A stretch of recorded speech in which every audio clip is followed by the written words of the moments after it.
ఈ జీవమైన క్రీస్తుని మనం ప్రకటించినప్పుడు ఎందరైతే విశ్వసించారో, ఎందరైతే అంగీకరించారో వారందరూ కూడా ఇప్పుడు ఆ జీవమైన క్రీస్తుని వాళ్ళు భుజించారు కనుక వాళ్ళు వెంటనే ఆ మరణ మార్గంలో జీవ మార్గంలోకి వస్తున్నారు. వాళ్ళు ఇప్పుడు ఏం చేశారు?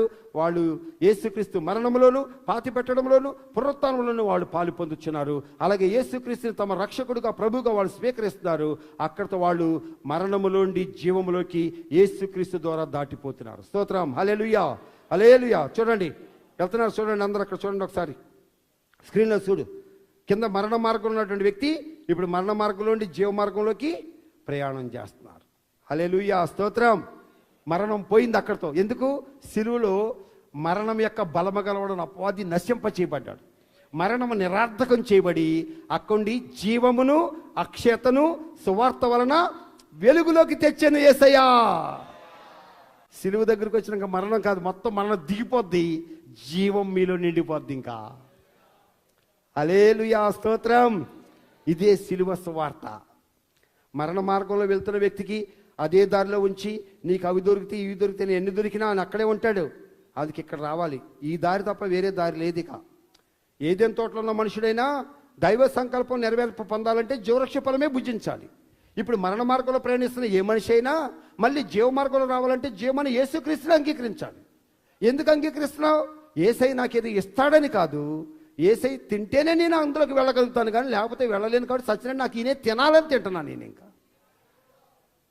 ఈయన అంగీకరించడానికి మళ్ళీ అది ఆశ చూపించొద్దు మీరు. ఇంకా దేవుని సంకల్పం నెరవేరాలంటే ఈయన ద్వారా నెరవేరుతుంది. కాబట్టి ఈయన తీసుకో డైరెక్ట్, అంతే. ఇంకా ఇంకో దాని కొరకు ఈయన తీసుకోవద్దు. నీ స్వస్థత కోసం ఈయన తీసుకో, నీ ఆశీర్వాదాల కోసం ఈయన తీసుకో, నీ బాధలు పోవడానికి ఈయన తీసుకో, నువ్వు మోక్షం చేయడానికి ఈయన తీసుకో. అలా తీసుకోవద్దు. ఏ సంకల్పం కొరకు నువ్వు పుట్టించబడ్డావో అది నెరవేర్చబడ్డు కొరకు ఈయన తీసుకో. స్తోత్రం, హల్లెలూయా. ఇలా తీసుకున్న బిడ్డ ఇప్పుడు ఏం చేశారు?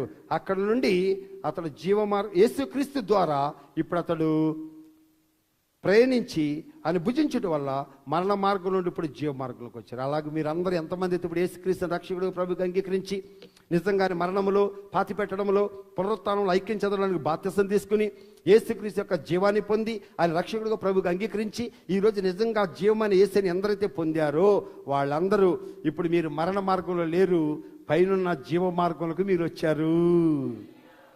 హల్లెలూయా, స్తోత్రం.